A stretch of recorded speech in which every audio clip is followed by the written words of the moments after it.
মঙ্গলবার দিনকে যেসব জাতক জাতিকারা জন্মগ্রহণ করেছেন তাদের জীবনটা কেমন হয় দেখুন। মঙ্গলবার দিনকে যে জাতক জাতিকারা জন্মগ্রহণ করে তাদের কিন্তু ভীষণ রাগ হয়।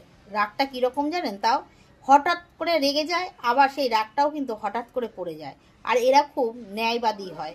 আর এদের হাত থেকে সব মঙ্গলময় কাজ কিন্তু সম্পন্ন হয়।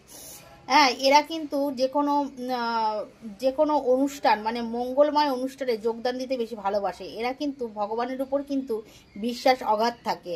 আর এই মঙ্গলবার দিনকে জন্মগ্রহণ করার জন্য এদের কিন্তু রক্তপাত, অ্যাক্সিডেন্ট বা ক্ষয়ক্ষতি হওয়ার সম্ভাবনাটা অনেক বেশি থাকে। তাই জন্য এই মঙ্গলবার দিনকে যারা জন্মগ্রহণ করেছে তারা কিন্তু খুব সতর্কভাবে থাকবে। তো অযথা রাগ করবে না, ভীষণ রাগ হয় এদের। রাগ হঠাৎ করে হয়, আবার হঠাৎ করে পড়ে যায়। রাগটাকে সংযত করবে, রাস্তাঘাটে চলার সময় সাবধানে চলাফেরা করবে, তাহলে দেখবে তোমাদের জীবন খুবই সুন্দরময় হয়ে উঠবে।